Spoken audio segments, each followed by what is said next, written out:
Bienvenidos a Consumo Responsable, un programa de emisionnatural.com. Consumo responsable, consumo consciente, también denominado ético. Dirigido por Carmen Domínguez Grandal, vicepresidenta de Arbore, una cooperativa de consumo consciente ubicada en la ciudad de Vigo, España. Consumo responsable, consumo consciente, el objetivo es añadir conciencia al hecho de adquirir bienes y servicios, es decir, de comprar, ya que con el simple hecho de entregar dinero a cambio de algo, podemos apoyar una empresa u otra. Consumo responsable en emisionnatural.com.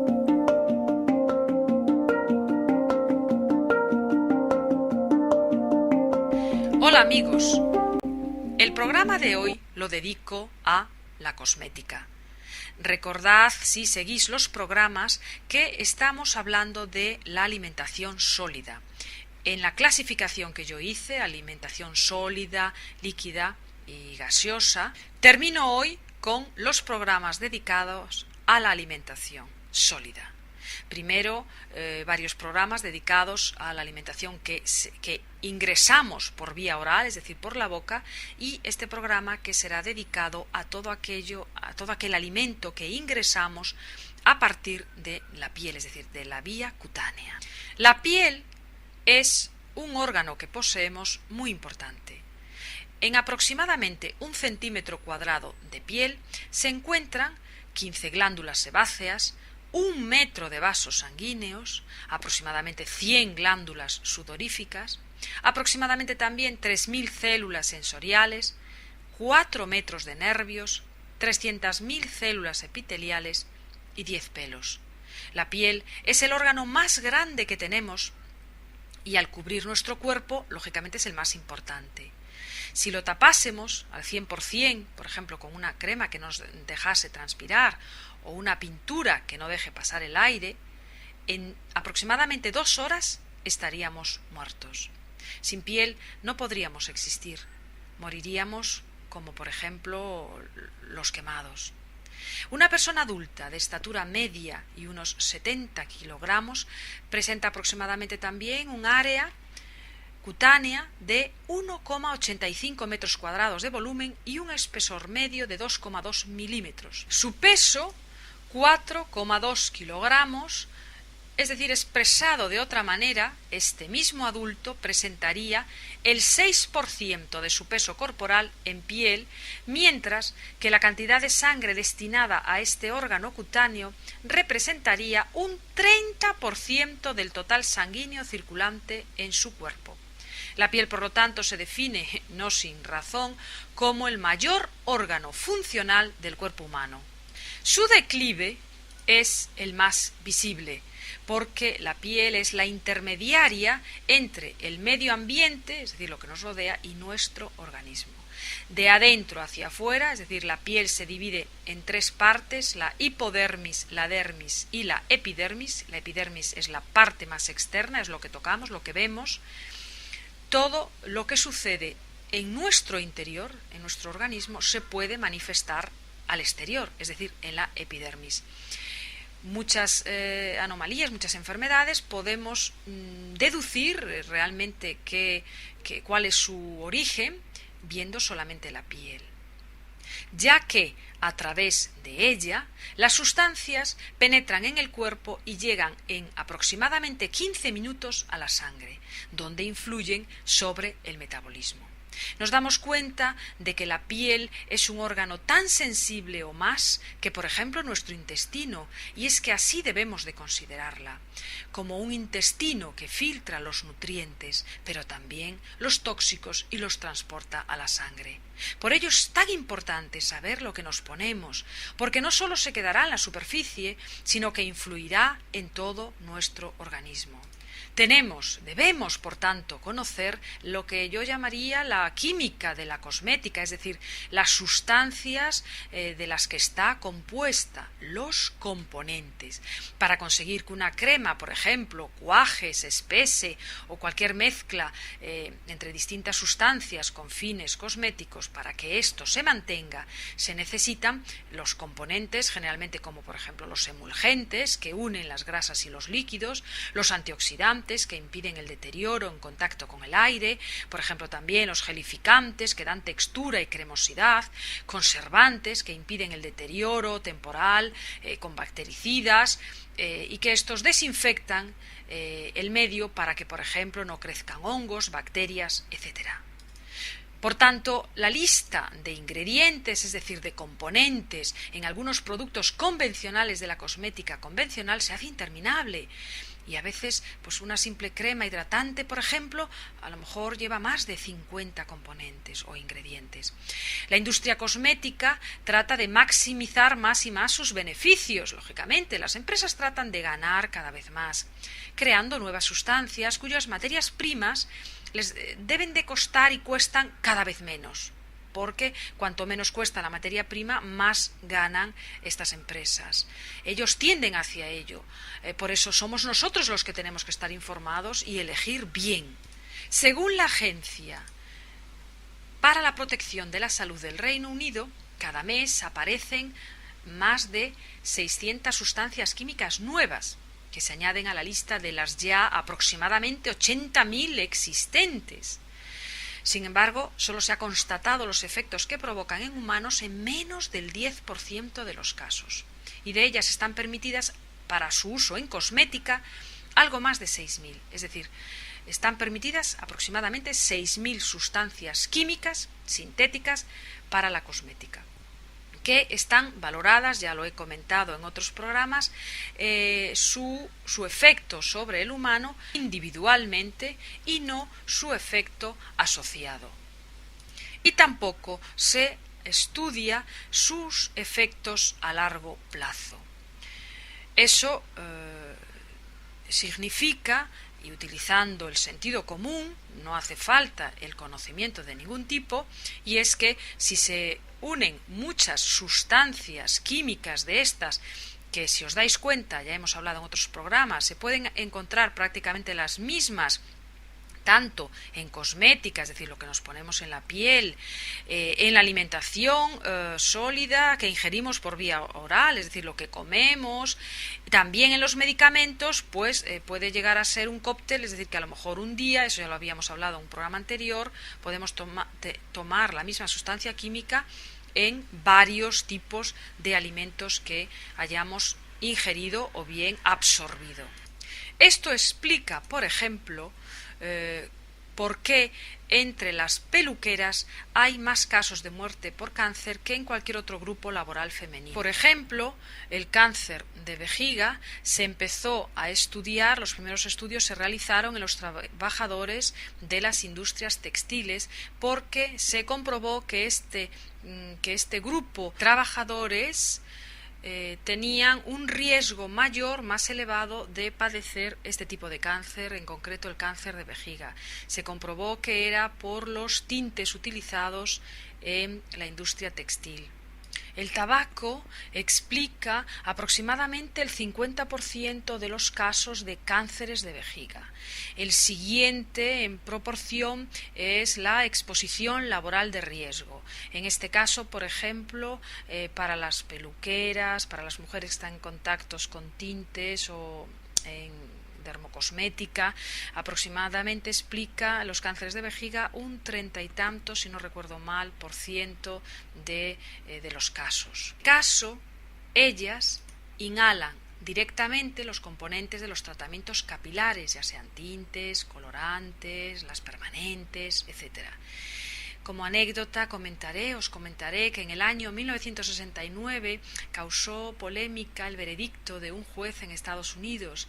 Una consumidora pidió una indemnización a una fábrica de cosméticos por no cumplir las promesas publicitarias y causarle una fuerte alergia con eczema.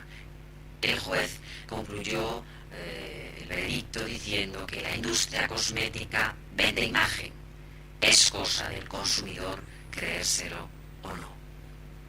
Aunque para mí en este caso esa frase no viene a cuento, puesto que la mujer demandaba a la industria por mentir, ella creerse lo que escribió, está por escrito, se lo vende, el juez ahí tenía que haber dictaminado otra cosa, lógicamente tenía que responsabilizar a la industria por mentir.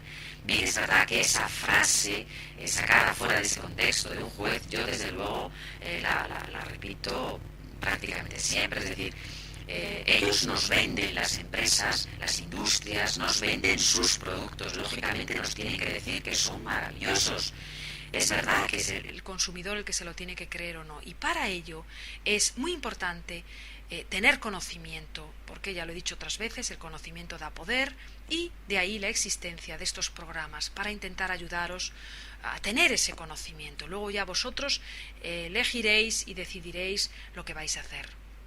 La publicidad ha creado un sinfín de expresiones y tecnicismos que suenan muy bien, pero que carecen de cualquier valor científico. Pues por ejemplo, péptidos superhidratantes, sistema de purificación celular, incluso algunos ingredientes se han simplemente colocado, inventado prácticamente únicamente pues para que suenen muy bien o espectacularmente, como por ejemplo Muscle Extract y DNA, o sea, una sustancia genética. Pero el término, por ejemplo, el término que más suena ahora, ¿no? El hipoalergénico, incluso en productos de farmacia. ¿Qué significa esto? Cuando tú pones hipoalergénico, ¿qué estás diciendo? ¿Que los demás son alérgicos? O sea, que ya reconocemos que las sustancias químicas producen alergia. Esto es un poco como, por ejemplo, que siempre lo comento, la leche, ¿no? La leche de los alimentos, también, por ejemplo, la almendra, que tiene mucho contenido en calcio, pero la leche tiene muchísimo contenido en calcio. Es casi de los alimentos que más lo contienen. Y resulta que ahora nos venden leche con calcio añadido. ¿Qué nos están diciendo? Que esa leche le falta el calcio, que lo ha perdido de alguna manera. Entonces tened cuidado con estas palabras que pertenecen a la publicidad. Ojo con un producto que nos ponga hipoalergénico. Lo único que tenéis que hacer realmente caso al hipoalergénico es cuando tienen un sello de cosmética natural, que ya hablaremos más adelante.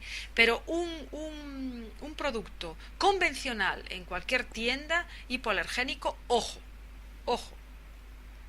Leed inmediatamente los ingredientes. Y yo os recomiendo, ya lo he dicho varias veces, que llevéis una lupa. Los ingredientes es lo primero que se debe leer de cualquier producto que te vayas a llevar para casa, cualquier producto que compres, es decir, que consumas. Siempre lo primero debes de ver los ingredientes, que si te fijas es la parte más pequeñita que han dejado. Todo corresponde mayoritariamente, el resto mayoritariamente es la publicidad, todo lo bueno y maravilloso que nos hacen, pero lo más importante, repito, es el listado de ingredientes, y con estos datos que yo os doy ya podéis comprobar si esos ingredientes son beneficiosos para vosotros o no. En vosotros está la elección. El término, por ejemplo, de hipoalergénico se refiere normalmente a que no lleva perfume, es decir, a que ese producto en principio no tiene perfume, ya que las fragancias sintéticas son las que estadísticamente más alergias puede causar. Pero ningún término es una palabra que comprometa al fabricante. No lo compromete para nada. Y ya veis más con este caso de este juez. Cada día surgen nuevas alergias y nuevas sustancias que las causan. Aparte, la mayoría de alergias recién se manifiestan semanas después de haber utilizado el producto que las pudo provocar, ¿no? Estos truquillos y estas trampas en la cosmética convencional realmente es la pugna por maximizar el beneficio y minimizar la inversión. Y ahí tenemos que estar muy, muy alerta a esto. La Comisión Europea en febrero del año 2001 publica un libro blanco denominado REACH, R-E-A-C-H, que significa este acrónimo en inglés, Registro, Evaluación y Autorización de Sustancias Químicas. En este libro se detallaban proposiciones legislativas fundadas en el principio de precaución, con vistas a la reglamentación de los productos químicos. El objetivo era reducir la incidencia creciente de cánceres, enfermedades de origen industrial y de la polución del medio ambiente. Las industrias químicas de Europa y Estados Unidos se opusieron violentamente, sobre todo la de Estados Unidos. La administración americana se opuso a este programa. Fue una pena que ahí la voz de los consumidores, unidos como una única voz, no hubiésemos estado presentes. Desde luego no se escuchó nuestra voz. Yo soy la primera, puesto que en este año, en el 2001, yo no supe esto, lo he sabido con posterioridad. Y es una lástima, puesto que, lógicamente, los intereses de estas compañías iban a ser lesionados en gran medida, y ellos estaban unidos y ellos sí se manifestaron y se hicieron oír.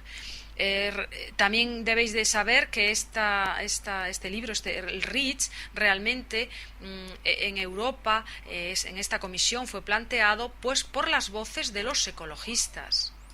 Es decir, lo digo ya varias veces en los programas, siempre os digo que nuestra voz debe de oírse.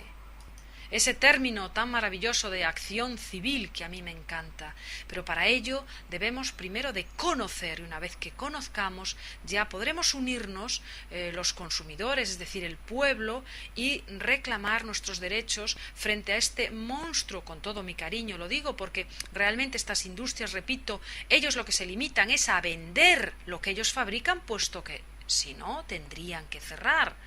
Queda, como siempre digo, en nuestras manos el poder de elegir o no, y para ello debemos de conocer. Estamos escuchando Consumo Responsable en emisionnatural.com.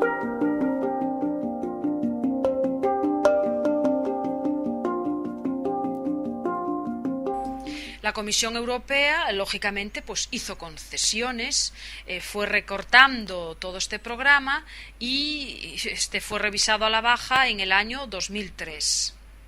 Tras varios años de debates y controversias, lógicamente, comprendéis, es la industria química que no quiere explicarnos y decir la toxicidad del producto, y por otro lado los consumidores que dicen, oiga, yo tengo derecho a saber qué es lo que usted me vende, no, es decir, esa palabra bonita que usted me dice, la piel más tersa, y resulta que lleva una sustancia química peligrosísima. En ese sentido comprendemos estos años de discusiones, pero fijaos que la idea surgió en el año 2001, pero ahora, como veréis, hasta el 7 no entra en vigor, y ya veréis de qué manera.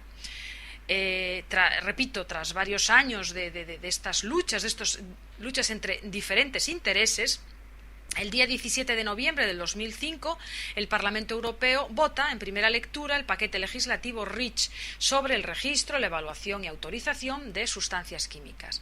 Una vez que la nueva normativa entre en vigor, ya no serán las autoridades públicas, sino las propias empresas productoras e importadoras quienes tendrán la obligación y el deber de demostrar la falta de peligrosidad y la inocuidad de sus productos, asumiendo todas las responsabilidades. Esto sería lo ideal, de verdad, esto tiene que ser lo ideal, y yo lo añadiría más, yo personalmente, sobre todo a los laboratorios farmacéuticos, porque no se está haciendo. El que te vende el producto tiene que ser responsable también de lo que produce, del daño que produce. Pero, como veis, fijaros, desde el año 2001 hasta el 2007 no entra en vigor. En el 2007 entra en vigor el reglamento REACH, el 1 de junio, pero fijaos, pero parcialmente. Aquí es el inicio de las responsabilidades de los usuarios intermediarios de transmitir la información en la cadena de suministro. Empezamos así, es decir, no es la idea primigenia, sino que se va por partes. En el 2008 es el inicio del preregistro para las sustancias en fase transitoria, etcétera, etcétera. En el año 2009 es, el 1 de junio, el inicio del proceso de restricciones, etcétera, etcétera. Nos vamos ya al 2010, que se inicia el inventario de clasificación del etiquetado. Fijaos, cómo han conseguido desde el año 2001 hasta en total hasta el 2017. Fijaros, en el 2011 aquí se inicia normativizado el inicio de la notificación de sustancias contenidas en los artículos, pero esto es en el 2011. En el 2012 es la finalización del segundo plazo. Fíjate, van dando plazos, y mientras la industria química pues está ganando sus buenos dineros sin tener que explicarnos nada. En el 2012, repito, es la finalización del segundo plazo para la comunicación de los usuarios intermedios en lo referente a los usos de las sustancias en fase transitoria, es decir, deben de quedar registradas antes del 1 del 2013, pero fijaos, repito, el libro REACH fue publicado en el año 2001, fijaros, han ganado pues 12 años. Las industrias químicas, desde luego en este caso han vencido una parte. En el 2013, a 31 de mayo, está legislado que finalice el segundo periodo de registro para las sustancias en fase transitoria. Deben de quedar registradas las sustancias con volúmenes iguales o superiores a 100 toneladas año. En el 2017, a 31 de mayo, queda legislada la finalización del tercer plazo para la comunicación de los usuarios intermediarios en lo referente a los usos de las sustancias en fase transitoria, que deben de quedar registradas antes del 1 de junio del 2018. Y a 31 de mayo del 2018 finaliza el tercer periodo de registro para las sustancias en fase transitoria.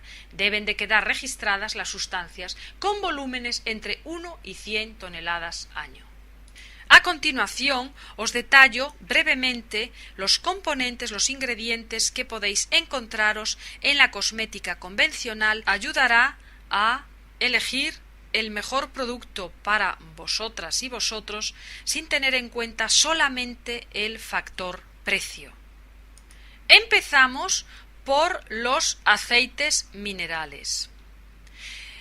Estos se tratan de sustancias derivadas del petróleo que la industria cosmética utiliza como agentes antibacterianos y también para mejorar la textura de las cremas de tal forma que resulte agradable a ponerlas sobre la piel.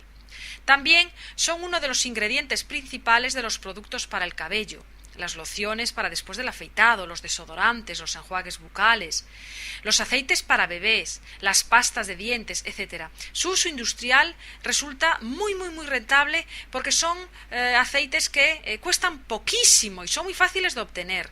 Algo que para algunos prima sobre el hecho de que sean altamente, que haya estudios en los que se confirme que sean cancerígenos. Además, estas sustancias cubren la piel como si fuera una envoltura de plástico de tal manera que tapan los poros y que bloquean la respiración de las células. Extraen la humedad de la piel y la sacan a la epidermis de manera que ésta parece brillante, hidratada, pero eso es solo aparentemente, porque en realidad, a causa de esta capa que va a recubrir la piel, esta queda bastante incapacitada para cumplir con sus funciones de defensa.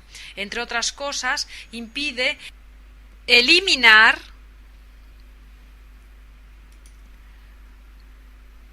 toxinas a través de la piel y como consecuencia de ello puede aparecer acné, irritaciones, rojeces y otros desórdenes, además de que esto origina que prematuramente envejezca la piel. De ahí que cuando se dejan de utilizar estas cremas que lleven en su composición aceites minerales, la piel aparece todavía curiosamente más seca que cuando se empezaron a usar. Esa es la paradoja, ¿no?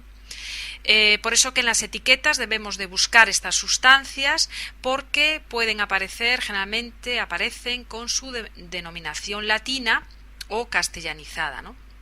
Y los más habituales pues son aceite mineral, parafinum, liquidum, protellum,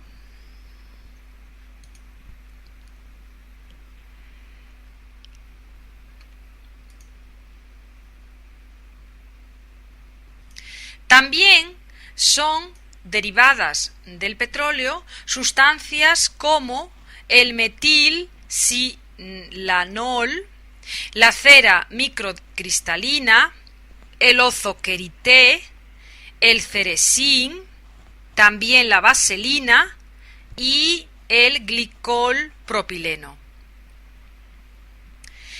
Pero de entre estos derivados, especialmente este último que he nombrado, el glicol propileno, se trata de un líquido incoloro que forma parte de la composición de multitud de productos cosméticos y también de pinturas. También está utilizado en detergentes para ropa, ceras para suelos, anticongelantes, líquidos de frenos de los coches.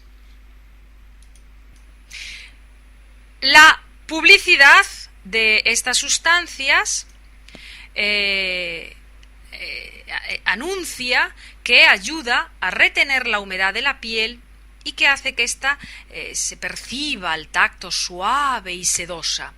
Pero lo que no se dice es que se ha encontrado en numerosos estudios relación de esta última sustancia nombrada, el glicol propileno, con por ejemplo la dermatitis de contacto, algunos trastornos en el riñón, en el hígado, que puede incluso inhibir el crecimiento de las células dérmicas, irritarlas. De hecho, se le considera el principal irritante de la piel, incluso en concentraciones muy bajas, y que puede también irritar los ojos, causar trastornos gastrointestinales, náuseas, dolor de cabeza, vómitos, además incluso de afectar al sistema nervioso central. Bien, otro grupo de sustancias, de componentes que tenemos que ver en los ingredientes son los talatos. Los talatos, o ésteres de talato, son un grupo de compuestos químicos principalmente empleados como plastificadores, es decir, sustancias que añadidas a los plásticos incrementan su flexibilidad. Hasta el año 2004, los fabricantes produjeron unas 400.000 toneladas de talatos al año. Se empezaron a producir en los años 20 y en grandes cantidades desde los años 50, con el nacimiento del PVC, que se le denomina cloruro de polivinilo. Los talatos se pueden encontrar con demasiada facilidad en las cremas, esmaltes de uñas, perfumes, lacas de pelo, desodorantes, y es que el Parlamento Europeo prohibió su uso a partir del 1 de enero del 2005, pero en la fabricación de juguetes que puedan introducirse en la boca y en artículos, por ejemplo, de puericultura, los dedicados a los niños, ya que se les relaciona con daños en el sistema reproductor y endocrino. Esto ha sido gracias a la presión ciudadana, sobre todo los grupos ecologistas, y se ha retirado de lo que introducimos en la boca, sobre todo los niños, porque los talatos cumplen una función, eso ya hemos hablado de ellos en anterior programa, una función similar a los estrógenos. Hay 6 tipos de talatos que no se pueden usar ya ni siquiera en la fabricación de juguetes por razones de seguridad, pero puede uno encontrárselos en diversos cosméticos. Entonces aquí revisaríamos las etiquetas y trataríamos de evitarlos porque, aunque no está en principio prohibido en cosmética, en fin, a veces usar el sentido común más que la ciencia no nos tiene por qué decir, porque claro, esto como os he dicho es muy difícil de demostrar. Así que revisaremos la etiqueta y trataremos de evitar los nombres como el dietilexilftalato, el dibutiftalato, es decir, todo lo que termine en talato, el butibenciftalato, el dinotilftalato, etcétera, que lleven estas iniciales, ¿no? Esto trataremos de evitarlo. Otro compuesto de los ingredientes pertenecerían a los fenol y fenil. Estas son sustancias que se utilizan como desinfectantes en el ámbito de la medicina y como conservantes en la industria cosmética. En el caso del fenol, por ejemplo, conviene saber que se trata de un alcohol que se produce mediante la oxidación parcial del benceno, lo cual lo convierte en un ingrediente tóxico que puede afectar al sistema nervioso central, al corazón, al hígado, al riñón, a la piel, etc. Entonces tendríamos en cuenta estos nombres como el nitrofenol, la fenolftaleín o fenolftaleína, o depende cómo se escriba, fenolftaleíno, el clorofenol, y en cuanto a los fenilos, se incluyen más a menudo en los cosméticos con el nombre de fenilendiamine sulfate.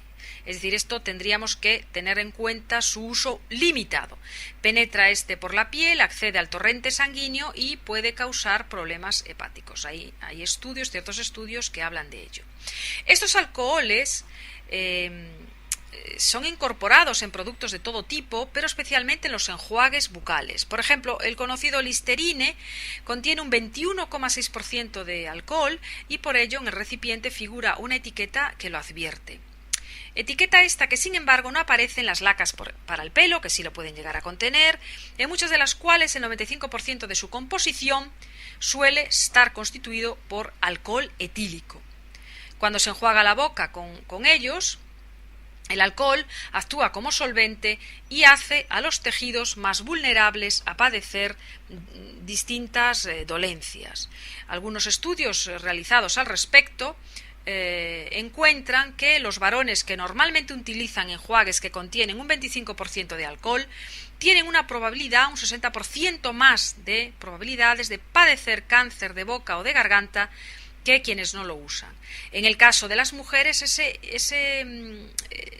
probabilidad llega incluso al 90%. Bien, otro grupo que hay que tener en cuenta y mirarlo con la lupa, como digo, en la zona de los ingredientes de todas las sustancias cosméticas que vayamos a comprar, son los ingredientes artificiales o sintéticos. Puede encontrarse en un montón de sustancias como son los champús, dentríficos, jabones, geles, limpiadores faciales, lociones, acondicionadores para el pelo, mascarillas, etc. Por un lado están los PEG, cuyas siglas significa glicol polietileno, que son estas sustancias emulgentes que se utilizan para cuajar agua y grasa, es decir, para unirlas, o detergentes. En sí mismas no son tóxicas, pero contribuyen a eliminar el factor protector natural de la piel, por lo que el sistema inmune queda más expuesto y por tanto es más vulnerable.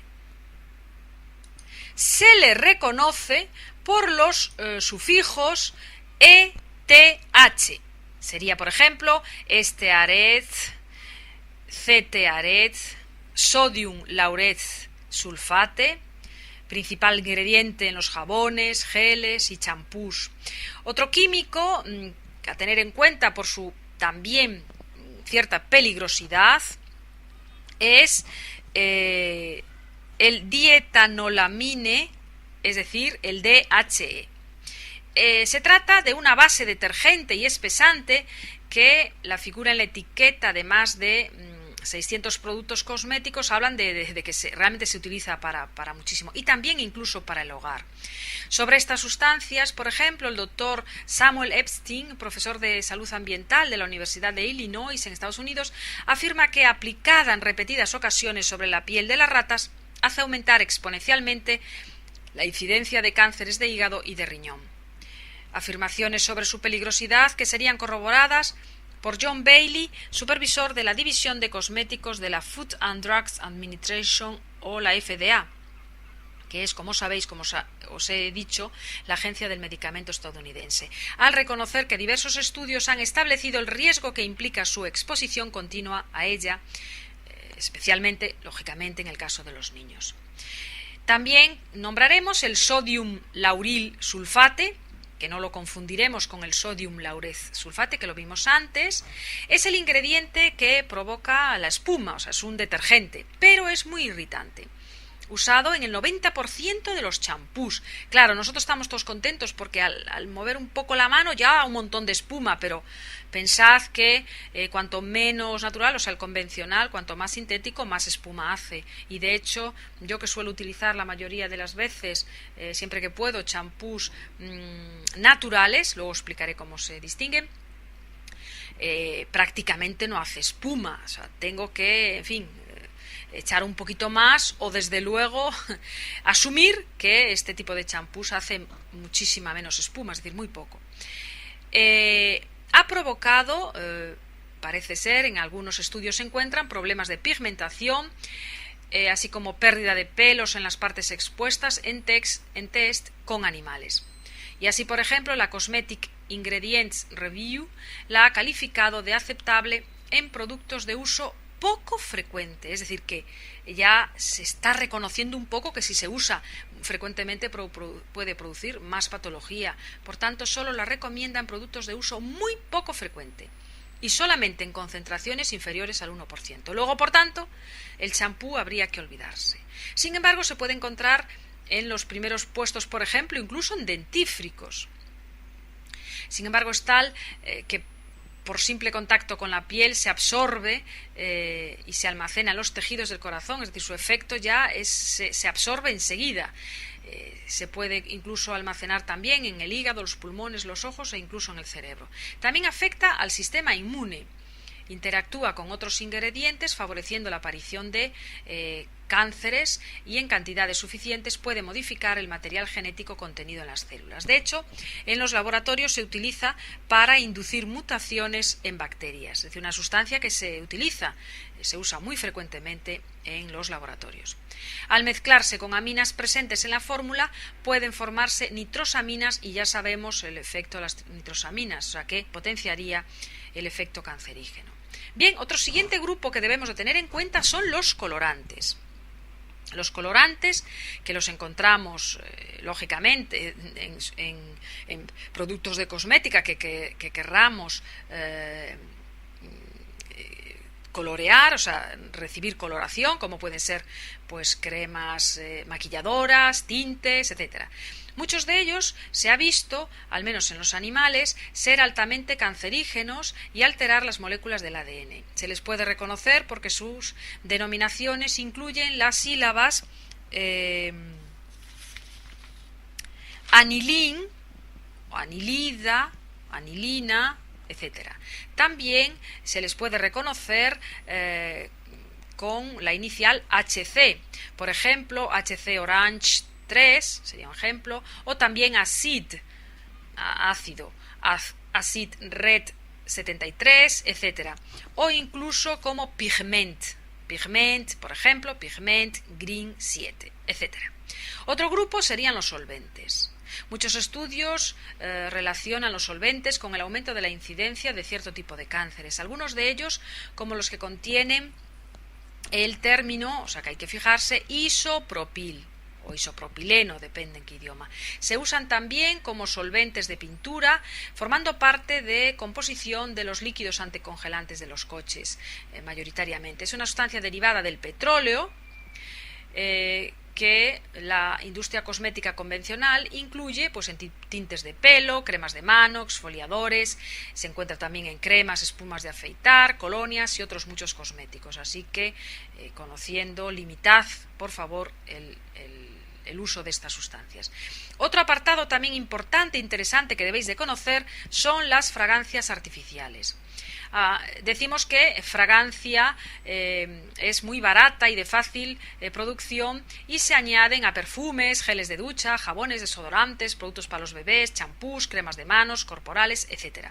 Se les considera peligrosas porque son bioacumulativas y se tiene ciertas sospechas de que puedan producir trastornos en los sistemas reproductores y endocrino. A pesar de esta apariencia inocente de estos términos, ¿no? Porque perfume o fragancia suena muy bien, tras ellos realmente se esconden enlaces policíclicos de origen petroquímico. Son reproducciones sintéticas de los olores naturales que se han ya casi demostrado que son altamente alergizantes. Se acumula en los tejidos adiposos, como decíamos, y también en la leche materna. Es decir, que esta se puede pasar al bebé. En algunos casos, los fabricantes incluso añaden el adjetivo natural, justificándose con que, como se tratan de copias molecularmente exactas, bueno, pues ya está. Pero por eso os lo indico, que os debéis de fijar muy bien. Son peligrosas porque la mayoría de ellas contienen elementos que, como decía antes, una vez sobre la piel, se absorben, pueden influir el equilibrio hormonal y, repito, están en la lista de sospechosos de causar cierto tipo de cánceres. En forma de perfume, desodorante o inhibidores del sudor, llegan a la piel, donde el sudor descompone las materias que se acumulan en las células, hasta el punto de que en análisis de leche materna se llegan a registrar altos contenidos de estas sustancias que son tóxicas y sospechosas de generar, repito, daños genéticos. Son el acetil-hexametil, esta causaría daños, parece ser nerviosos, y el tonalide y bromocinamal son irritantes. Quedaos bien con esos nombres porque, repito, para ir a comprar cosmética, como siempre os indico, lupa en la mano y fijaros en los ingredientes y luego ya vosotros valoraréis si vuestra compra se debe realizar o no. Bien, otro grupo que deberemos de conocer son los liberadores de formaldehído. Se trata de uno de los conservantes más utilizados por ser un potente antimicótico, es decir, porque inhibe el crecimiento de ciertos, sobre todo de hongos, que eso viene muy bien, por ejemplo, para la madera, ¿no? O para las piedras en los edificios. De ahí que se utilice en la fabricación de materiales de construcción, los muebles, como ya he dicho, ya que previene y evita la aparición del moho y de los hongos, o sea, los hongos, que es el moho, la denominación popular.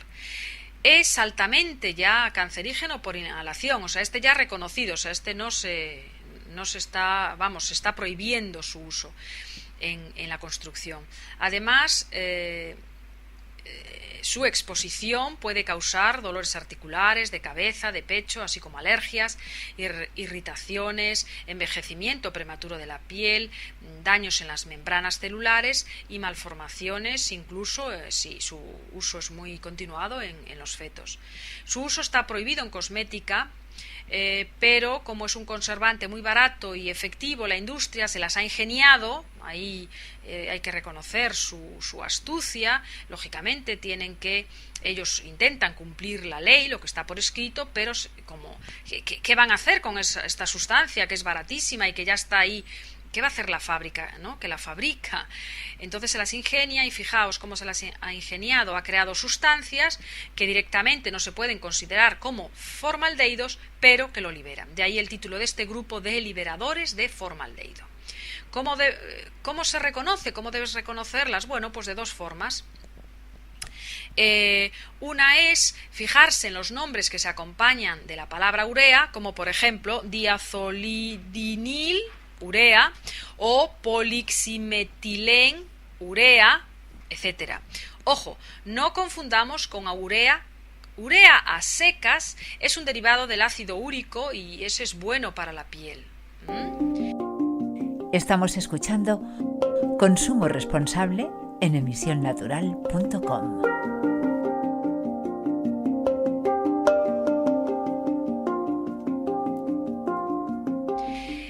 La otra manera, la otra forma, es fijarse en que llevan la letra DM delante del nombre del conservante químico, como por ejemplo DM-hidantoína. Respecto a estas dos sustancias, destacamos que estudios realizados en la Clínica Mayo, en Estados Unidos, encuentran que la imidazolidinilurea y el DM-hidantoína irritan el aparato respiratorio y la piel, pudiendo producir incluso palpitaciones, afectando al sistema cardiorrespiratorio. Los mencionados no son los únicos conservantes liberadores de formaldehído, también lo hacen el dimetil-oxazolidino, el armilacetato o el aliquifenol. El talco también hay que nombrarlo. Yo la verdad reconozco que ha sido un poco sorpresivo porque el talco algunas veces los he usado, sobre todo cuando uno va a las piscinas para evitar los hongos, el famoso pie de atleta, ¿no? Y el talco sí debemos de conocer que, por supuesto, su uso continuado no debe de ser, pero en algún momento puntual, yo repito, lo he utilizado. El talco, que es el nombre derivado del árabe, talc, es un mineral de color blanco o gris azulado perteneciente al grupo de los silicatos. Realmente son sustancias químicamente muy similares, es muy similar al asbesto o amianto, y de ahí su peligrosidad es en respirarlo. El talco forma parte de numerosos productos cosméticos, entre ellos los maquillajes, los polvos para los bebés, pero también se emplea para lubricar los condones. Hoy ya se tiende, algunos cosméticos, en cambiarlo por sustituirlo por almidones, por ejemplo. Pero repito, puntualmente utilizado, no su continuación seguida, en algún momento, puede pesar más el riesgo-beneficio, el beneficio que el riesgo, pero lo nombro porque también se debe de conocer esto del talco.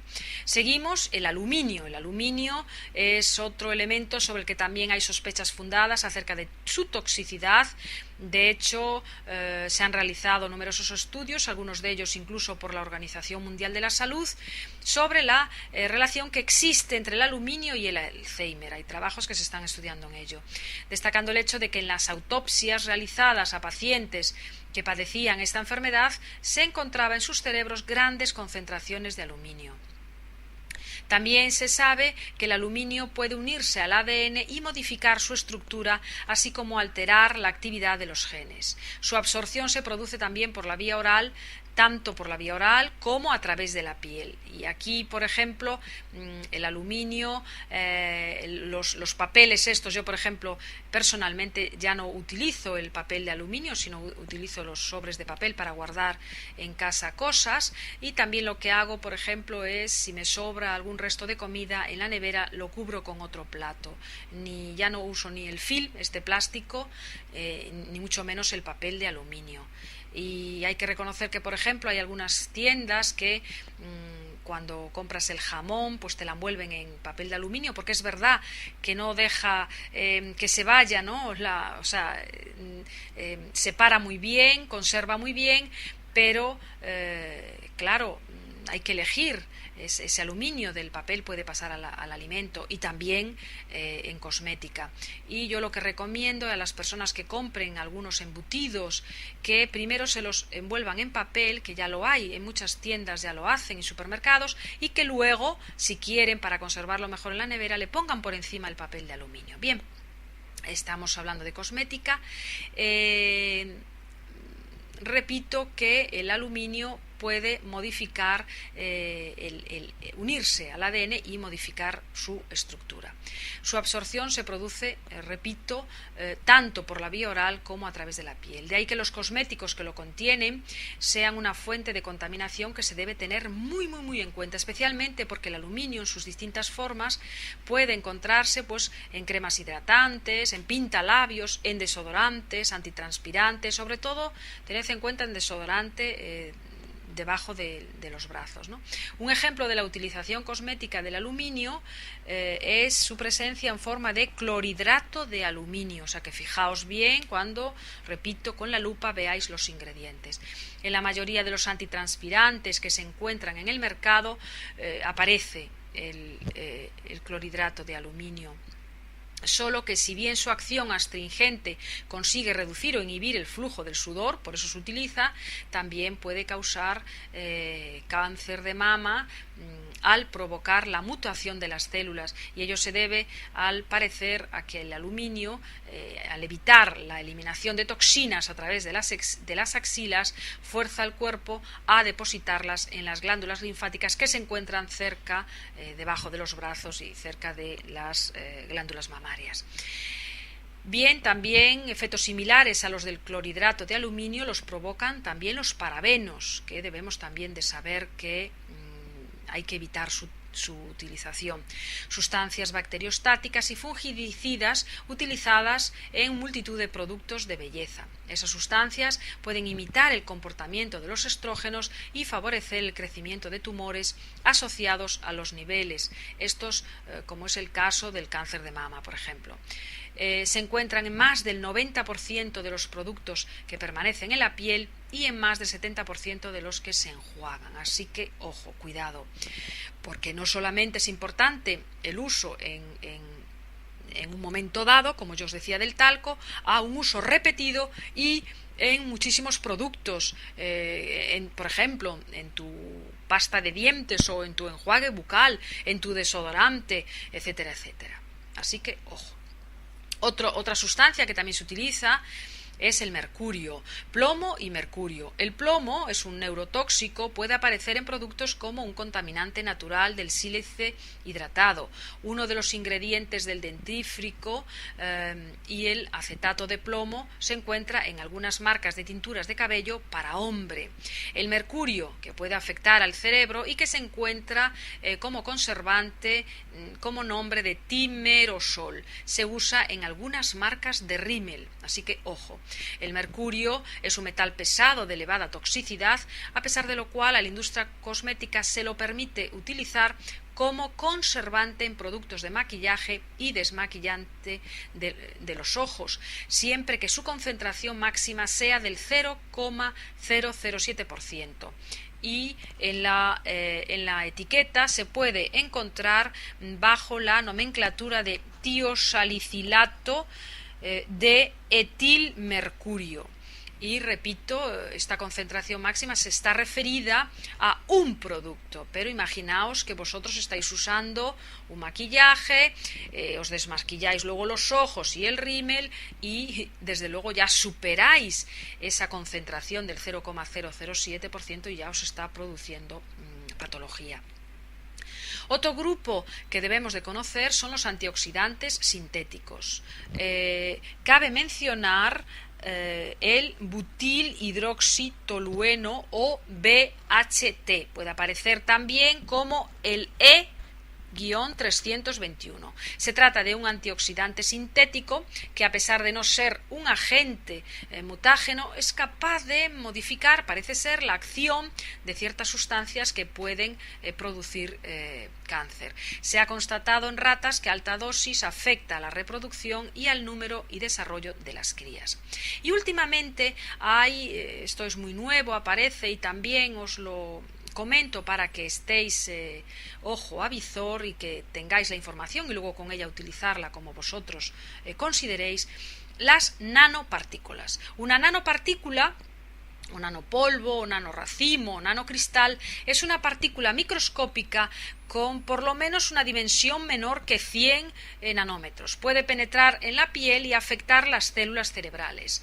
Están apareciendo en un creciente número de productos cosméticos y protectores solares. Las más problemáticas son las nanopartículas de óxido de zinc y dióxido de titanio. Es decir, que mientras el óxido de zinc y el dióxido de titanio no se absorbían a la piel, no entraban dentro de la piel, pues su uso, bien, pues no pasaba nada. Pero es que ahora, con la utilización de la nanopartícula, es decir, que dividen todavía ese polvo, lo hace todavía muchísimo más fino, ahí sí ya hay cierto peligro, porque su absorción es negativa. Estas dos sustancias se usan en protectores solares para que sean transparentes estos. Cuando sea posible, se deben usar protectores solares que tengan partículas de estos ingredientes de de más de 100 nanómetros, es decir, no ser más pequeña, sino más grande, porque así no se absorbe por la piel. Muy probablemente tendremos que llamar a las compañías para averiguar los tamaños. Si os fijáis, en muchas empresas ya vienen o bien sus números telefónicos o sus correos.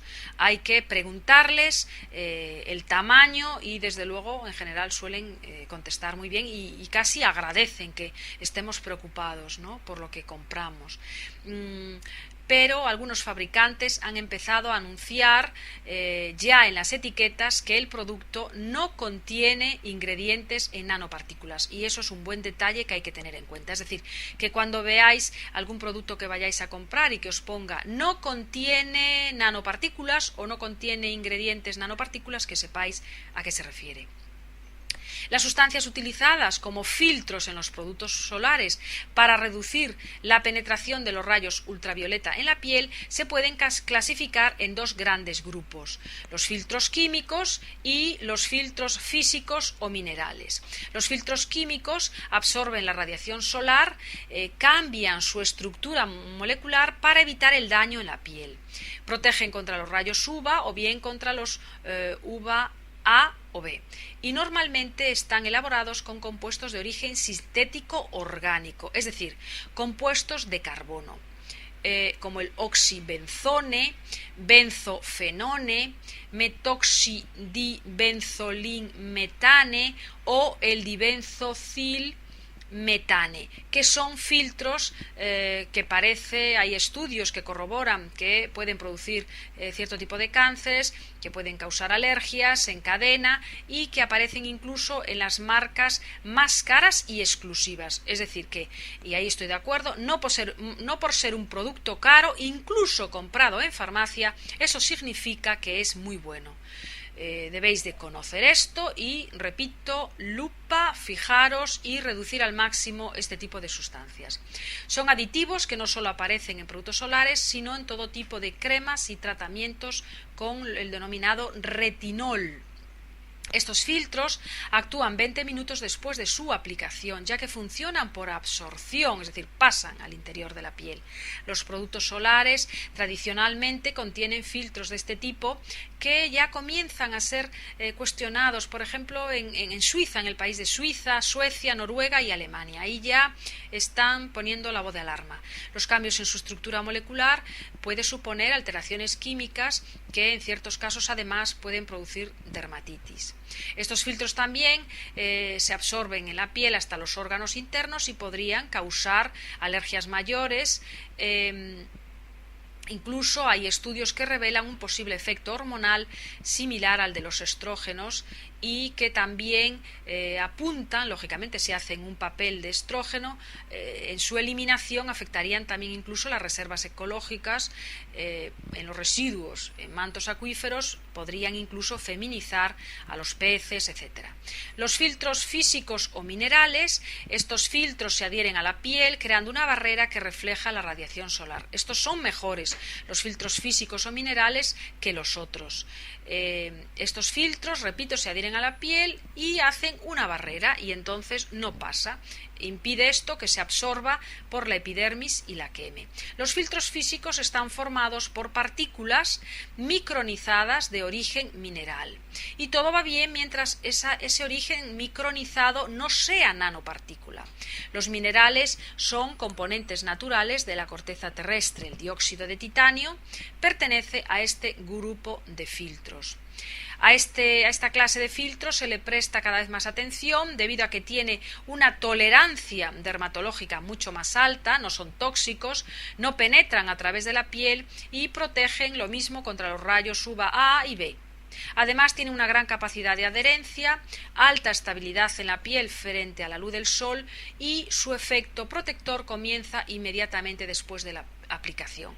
Pero repito, todo va bien mientras no utilicen las nanopartículas en estas sustancias. Por tanto, de recomendar mejor el filtro físico mineral, pero siempre y cuando este no sea nanopartícula. Bien, ahora una vez que os hemos explicado, resumido los ingredientes que puede llevar la cosmética y que tenéis que tener cuidado y en cuenta y utilizar el menor número posible de estas sustancias, claro, siempre y cuando no podáis, pues en fin, yo siempre digo que lo ideal es la cosmética natural. Si por cualquier razón no la utilizáis, siempre que utilicéis la convencional, llevad la lupa y fijaros bien en los ingredientes que llevan. Ya con estos datos que os he dado ya podéis seguir el rastro y elegir el que menor número de estas sustancias posea. Vamos a definir qué es la cosmética natural. La cosmética natural es aquella que no tiene componentes de origen sintético, es decir, que no sean propiamente el extracto natural, el destilado de la planta o los aceites esenciales o vegetales. Fijaros que en la cosmética natural son aceites esenciales o vegetales. Extracto natural, destilado de la planta. Esto sería lo que define la cosmética natural y sería diferente de la artificial, podríamos decir, ¿no? Que, fijaos, aceites esenciales, aceites minerales, a veces distinguirlos es difícil. Recordad, aceites minerales derivados del petróleo, aunque su palabra suene bonita, y aceites esenciales derivados de la planta naturales. También hay ingredientes que derivan de elementos naturales, pero que debido a su tratamiento posterior los convierten en la categoría de semisintéticos. Productos 100% naturales quiere decir productos que cuiden nuestro bienestar, es decir, nuestra piel, ayudando a recuperarla, a recuperar su propia fuerza vital, que no contengan conservantes, fragancias, ni emulsiones, ni colorantes sintéticos, no productos de síntesis, no ingredientes animales, ni probados en animales, no parabenes, ni parafinas, ni siliconas, es decir, lo que antes os hablé, lo que anteriormente al principio os dije, una cosmética natural no lo puede llevar. ¿Por qué es buena la cosmética natural? Bien, esta pregunta es fácil. La estructura de los seres vivos es bastante similar entre ellos. Así que el extracto de una planta es asimilado mejor por nuestra piel que un ingrediente que es creado artificialmente. La afinidad entre los productos naturales y los seres humanos es superior a la que pueda haber con productos que no lo sean. ¿Qué diferencia hay entre la cosmética natural y la cosmética convencional? Eso es muy importante a la hora de ir a comprar. La mayoría de los productos cosméticos convencionales contienen numerosos ingredientes inertes destinados a ofrecer una textura, un tacto, un perfume y una conservación al menor coste. De aquí el recurso a ingredientes sintéticos a menudo derivados del petróleo o el agua, que es hoy el primer ingrediente de un producto cosmético convencional. Es decir, más del 65% de la fórmula convencional es agua. La cosmética realmente natural aporta una cantidad muy superior de ingredientes activos en su formulación, es decir, en sus ingredientes, en sus componentes. No hay ingredientes de relleno para dar textura, para eliminar olores, porque claro, los derivados del petróleo huelen realmente mal, por tanto hay que añadir luego una sustancia para sacar ese olor. Tampoco existen sustancias para dar o eliminar color. Así pues, su efectividad es mucho más alta que en otro tipo de composiciones convencionales. Y lo que es más importante, la cosmética natural favorece el proceso de regeneración y cicatrización natural de la piel, respetando su equilibrio sin forzarla ni provocarle reacciones adversas. Eso es muy importante, dejándola sana, purificada y revitalizada. Y ahora, una vez que ya distinguimos lo que es la cosmética natural, debemos de saber diferenciar la cosmética natural y la ecológica, porque no es lo mismo. La cosmética natural contiene ingredientes naturales, vegetales y minerales que se introducen como ingredientes puro o con alguna modificación. La cosmética ecológica o biológica es aquella que usa ingredientes procedentes de cultivo ecológico, cultivados sin pesticidas ni abonos químicos, tampoco contiene ingredientes modificados genéticamente, es decir, no OMGs. Por supuesto, una cosmética natural puede no ser biológica o ecológica, pero es importante saber que cualquiera de las dos, una por cultivo o incluso natural pero sin pesticidas, y la cosmética natural puede utilizar un cultivo, una planta y a lo mejor con un resto de pesticida, pero que las dos cosméticas deben de ser preferidas a la cosmética convencional. Muy próxima a la cosmética ecológica encontramos lo que se llama la biodinámica. Esta ya es el sumum. Yo siempre digo que el futuro de la humanidad consumirá todo ecológico y biodinámico. La diferencia radica en el método de cultivo de las plantas. En la práctica biodinámica, todas las cosas se considera que viven interrelacionadas. Animales, plantas, sistema solar, etc. El sistema biodinámico crea plantas más sanas y con más nutrientes para ser aprovechados por la piel, porque se mira, por ejemplo, cuando se debe de sembrar, pues se mira la luna, se mira el sol, se mira en qué fecha del año, etcétera, etcétera, etcétera. ¿Cómo identificaremos un producto realmente natural? Y esto es muy importante, porque esto es teoría, pero yo voy a comprar. ¿Cómo sé que es un producto natural o ecológico o convencional? ¿Cómo los distingo? Bien, la mejor forma de ver si un producto es o no realmente natural es leer la lista de ingredientes. En la lista, los ingredientes naturales son escritos en latín, nombre científico de las plantas, y los ingredientes de origen sintético lo son en inglés, que es la nomenclatura química. Cuantos más ingredientes en latín, más porcentaje de ingredientes naturales. Luego, por tanto, debemos de fijarnos muy bien. Ahora, ¿qué podemos hacer? Ya sabemos distinguir una cosmética de otra.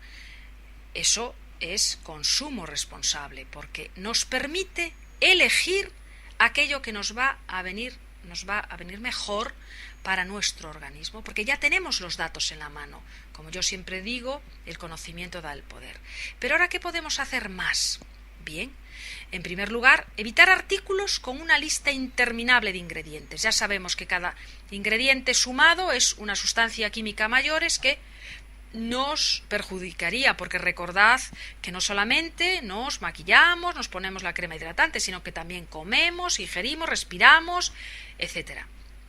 Y todo eso va sumando. El efecto de uno negativo se suma a todos los demás que entran en contacto directo con nosotros. Los ingredientes, ¿cómo identificarlos? Utilizaremos el INCI.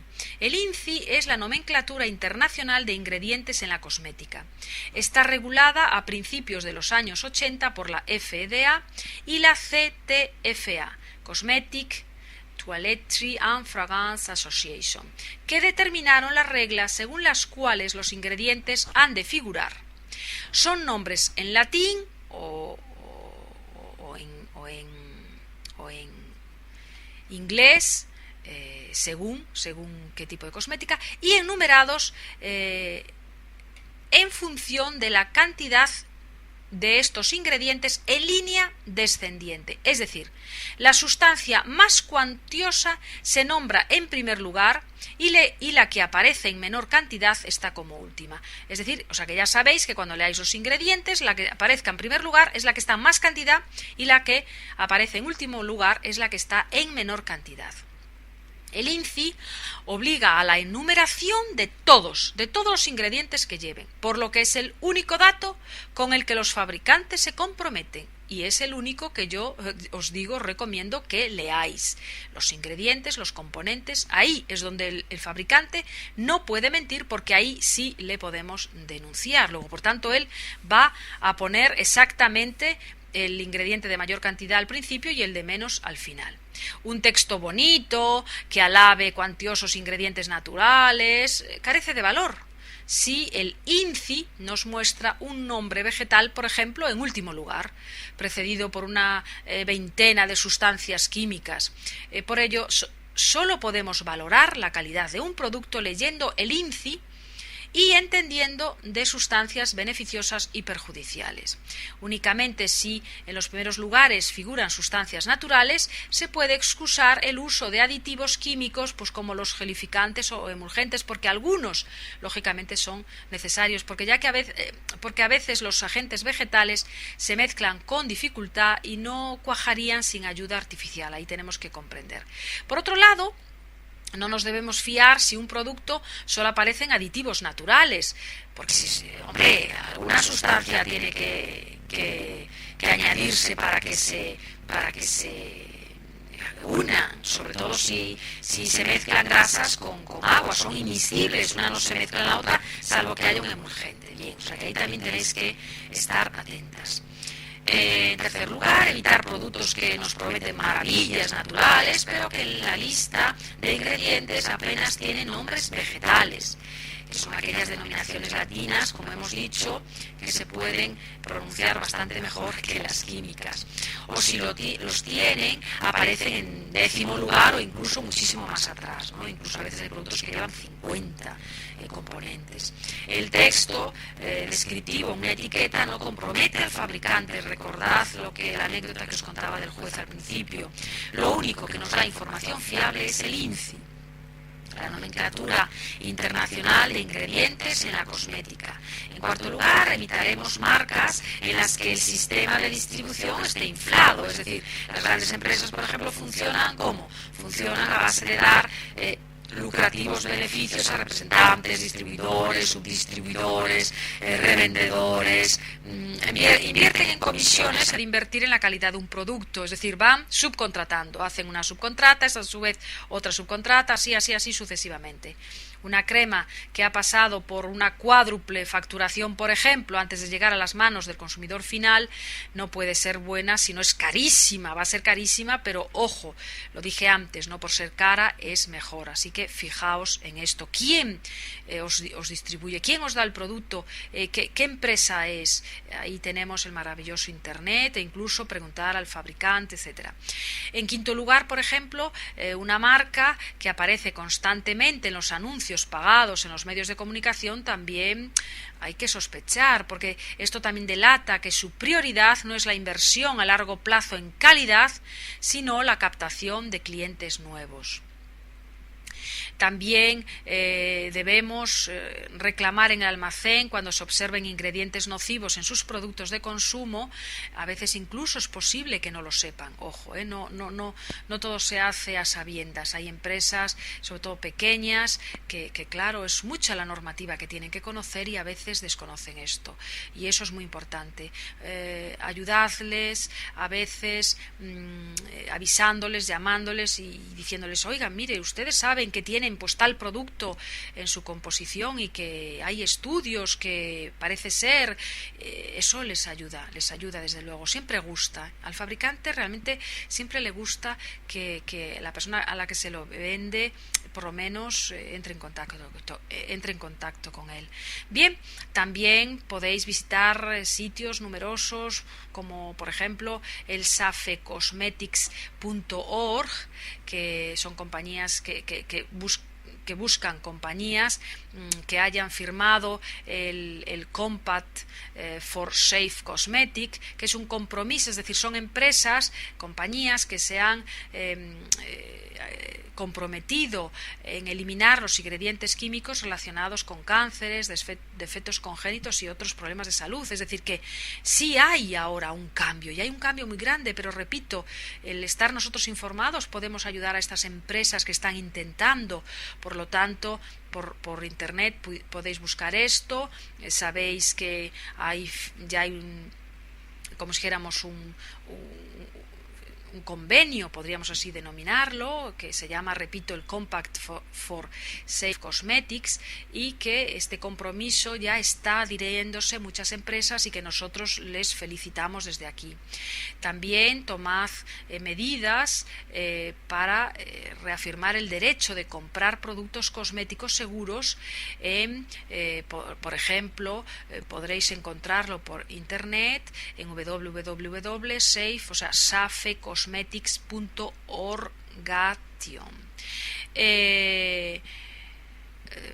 Sería .org action. En fin, leer mi inglés es bastante malo, pero bueno, lo que salva es que el Google siempre te dice usted habrá querido decir, y en fin, en ese caso creo que estáis salvados. Cosmética natural, hay muchos tipos, nombrarlas a todas sería muy laborioso y ya me he enrollado mucho y ya procuraré resumir lo que me falta. Se puede buscar por internet o en tiendas especializadas, pero yo sí me gustaría nombrar una que hay. Yo sabéis que vivo en Vigo, he nacido en Vigo, y hay una gallega en La Coruña, y que me gustaría por lo menos nombrarla, sobre todo para los gallegos, porque me parece interesante. Hace cosmética natural, biodinámica incluso. Es magnífica esta mujer, Antonia, y la web es www.piabelli, con B de Barcelona, piabelli.com. Es magnífico, os la recomiendo. También nombrar un artículo que he leído, que no me da tiempo a resumíroslo, se titula, lo he encontrado en internet y me ha gustado mucho, se titula La cosmética también ecológica. El autor es Montse Escutia y fue publicado en la revista La fertilidad de la tierra.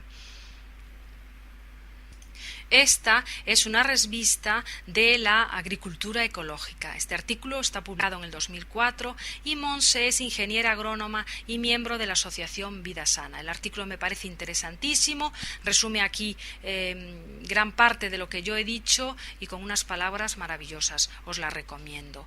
Bien. Nos queda por último ya hablar de los avales, es decir, de las etiquetas, de cuando uno va a comprar un producto, un cosmético natural, ¿quién lo garantiza? Hay etiquetas para ello. Empezamos por el BDIH, la etiqueta italiana sería la AIAB. El BDIH lo utilizamos mayoritariamente en Europa. Y es esta una federación de empresas industriales y comerciales farmacéuticas de productos dietéticos, complementos alimenticios y cosméticos creados en el año 1951. En el año 1996, un grupo de productores alemanes de cosmética natural trabajaron en el desarrollo de unas pautas que fuesen comprensivas para los cosméticos naturales certificados, teniendo presente las expectativas de los consumidores. Así nació el aval según la carta BDIH. Esta carta, en primer lugar, se refiere a que serán cosméticos fabricados a partir de materias primas naturales, es decir, del reino animal y vegetal. Segundo, prioridad a los vegetales de cultivo biológico, o lo que es lo mismo, ecológico. Tercero, bases limpiadoras y emulgentes de origen vegetal obtenidas con técnicas suaves de hidrólisis, de esterificación. En cuarto lugar, pruebas sobre personas voluntarias o cultivos de células, nada de animales. Quinto lugar, utilización muy limitada de algún conservador suave, como son, por ejemplo, el ácido benzoico, el ácido sórbico, y la utilización debe mencionarse como conservado con productos prohibidos. En primer lugar, los productos de la petroquímica, los colorantes o perfumes de síntesis, las bases limpiadoras o emulgentes etoxilados, la irradiación, las materias primas genéticamente modificadas, las materias primas de origen animal, vertebrados, excepto las resultantes del animal vivo, por ejemplo, la lanolina, que procede del prensado de la lana del animal. También prohibida la carne de ballena o los colágenos animales y las pruebas sobre los animales. También se tendrá en cuenta la protección mayoritariamente del medio ambiente. Se pide a los fabricantes elegir métodos de producción que protejan al máximo el medio ambiente. También se incita al uso de embalajes reciclables, a que los productos e ingredientes utilizados tengan que ser biodegradables. Y también hay un apartado que a mí me gusta mucho, que es el de la responsabilidad social. Se fomenta el uso de ingredientes procedentes del comercio justo o de alguna iniciativa del tercer mundo. En el mercado español, por ejemplo, podremos encontrarnos el aval BDIH, que es un sellito, fijaros en estas letras en mayúsculas, B.D.I.H. en los productos, por ejemplo, de la marca Veleda, Dr. Hauska, Logona, Lavera, etc. Los fabricantes de los productos marcados con esta etiqueta, el uso de materias primas naturales como aceites vegetales, grasas, etc., ceras, extractos de hierbas, en fin, todo esto está incluido. El sello, no os lo puedo enseñar, es redondo, pero ya pone Certified Natural Cosmetics, BDIH.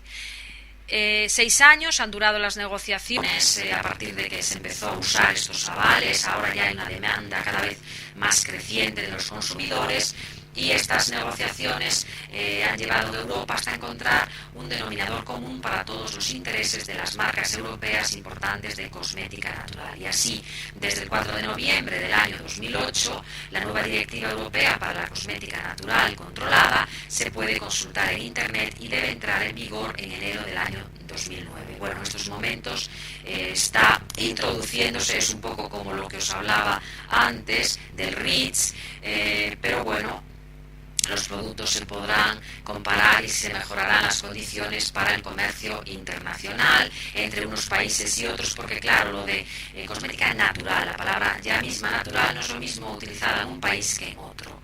Pero bueno, estamos adelantando. Y los avales también es importante que los conozcáis. Existen unos organismos de control para velar que los productos ecológicos no lleven mezclas con sustancias sintéticas, es decir, o incluso con otros que provengan de la agricultura industrial durante su elaboración, envasado y transporte. Los avales emitidos por estos organismos certifican la calidad y la autenticidad de los productos ecológicos, el origen de las semillas, la forma de cultivo y la elaboración para garantizar el mejor producto para el consumidor. Ya sabéis, lo mismo que en la alimentación sólida os he dicho, cuando hablaba por vía oral, que los sellos de la agricultura ecológica son muchísimo más exigentes que los convencionales, porque esos sellos obligan a muchísimas cosas. Todas las unidades envasadas llevan una etiqueta con el logotipo o el anagrama específico y el nombre. El nombre del código de la autoridad u organismo de control pertinente en cada lugar. Por ejemplo, en España el aval español sería el CCPAE, eso lo buscáis y existan ellos, si os fijáis muy bien, uno por cada comunidad autónoma. También existe el Organic Farming, que es el aval genérico europeo, el BCS-OCO, que es el aval alemán, el EcoScal, que es el aval holandés. Nombro estos porque nos lo podemos encontrar, por ejemplo, yo en la cosmética ecológica que compro, mayoritariamente, sí, estos sellos, a veces, por ejemplo, alguno me viene el EcoScal, por ejemplo, sí, la sustancia viene de Holanda, por ejemplo, ¿no? Luego, también existe otro aval, que es el EcoCert, utilizado mucho en la agricultura ecológica, que es el aval belga. El 95% del peso total debe ser de origen natural, incluyendo agua y minerales. El 5% restante puede ser sintético, pero dentro de una lista de sustancias muy restringida. Para el bio, el 10% del peso total y el 95% del peso de los ingredientes vegetales, que se incluye el agua, debe ser ecológico. Eso es para todo lo que se denomine ecológico. Para el eco, el 5% del peso total y el 50% de los ingredientes vegetales, excluyendo el agua, debe ser de producción ecológico. Es decir, que uno es el bio y otro es el eco. Bien, seguimos con los avales y sería, por ejemplo, el Naturland, sería un aval alemán. Otro aval alemán, el Bioland, aval alemán. Agriculture Biologique, aval francés. Soil Association, aval de Gran Bretaña, para mostrar el término organic. Aquí el 95% del producto debe ser de producción ecológica. Demeter es la que más utilizamos en España, por lo menos yo es la que más conozco. Los productos que se compran tanto en cosmética como en la alimentación ecológica llevan muchísimos el sello Demeter. A mí me encanta porque es un aval biodinámico. Con el nombre de la diosa griega de la fertilidad, este aval alemán certifica los productos cultivados con criterios biodinámicos. Esta teoría, desarrollada, esta de la biodinámica, en el año 1924 por Rudolf Steiner, un personaje por mí adorado, y os lo recomiendo, buscad por internet porque hay muchísimo, incluso modo de educar, un hombre muy interesante, muy adelantado a su tiempo, y él también, aparte de otras cosas, lanzó la teoría en el año 1924 de la biodinámica. Activa de forma dinámica la fuerza de la Tierra, teniendo en cuenta todos sus procesos naturales, incluso la posición de las estrellas y planetas para lograr mejores cultivos. Fijaos bien, él tiene en cuenta que somos un sistema integrado, que unos seres vivos dependen de otros y todos somos seres vivos, y fijaos que tiene en cuenta las redes de la fuerza telúrica, la cósmica e incluso la radiación que recibimos de los planetas y de las estrellas, y todo esto para lograr mejores cultivos con más cantidad de nutrientes. Desde luego esto, yo siempre lo digo, es el futuro. En el futuro, tanto la agricultura como la cosmética se realizará de esta manera. Así que recordad esta palabra, biodinámica. El 90% de producto cosmético, en este caso para Demeter, debe ser de elaboración ecológico y biodinámica. Cosmebio, este es un aval francés. Para el bio, las mismas condiciones que Ecocer Bio. Para el eco, las mismas condiciones que Ecocer Eco. El B, D y H, este ya lo hemos hablado, que se utilizan materias primas vegetales y en la medida de lo posible deben ser de cultivo ecológico. Existen listas de sustancias permitidas y prohibidas. Los principios en común, ya lo decíamos, están prohibidos los derivados del petróleo, parafinas, aromas, las siliconas, los componentes transgénicos, la experimentación con animales, la irradiación, no se pueden utilizar sustancias sospechosas de resultar irritantes, alergénicas, cancerígenas, alteradoras del sistema hormonal. Las sustancias de origen animal solo están permitidas si proceden de animales vivos, como ya dije antes, la leche, miel, como dije antes también, la lanolina, que procede del machacado de la lana, etcétera. Los tensoactivos y los emulgentes homogeneizan las mezclas, solo se pueden utilizar en pequeñísimas cantidades y siempre que procedan de sustancias naturales. Están permitidos los conservantes naturales y las copias creadas en laboratorio, pero molecularmente idénticas a las naturales, es decir, que serían un poco semisintéticas, pero desde luego procedente del natural. Bien, y hasta aquí todo el resumen que os hago de cosmética. Ya sabéis, con la información en la mano, vosotros podéis elegir el mejor producto que vosotros consideréis. Recordad, no os olvidéis llevar, para mí, yo lo hago y para mí es muy importante, la lupa, porque los ingredientes suelen estar en el tamaño más pequeño y en el lugar menos visible, y todo lo demás dedicado a la publicidad. Así que, amigos, hasta aquí el programa dedicado a la cosmética. Me he extendido, lo siento, pero me parecía un tema muy interesante y a tener en cuenta, porque no solamente nos alimentamos por la boca, sino también por la piel. Bien, amigos, hasta el próximo programa. Hermanos planetarios. Hemos escuchado Consumo Responsable en emisionnatural.com. Un programa de emisionnatural.com. Consumo responsable, consumo consciente, también denominado ético, dirigido por Carmen Domínguez Grandal, vicepresidenta de Arbore.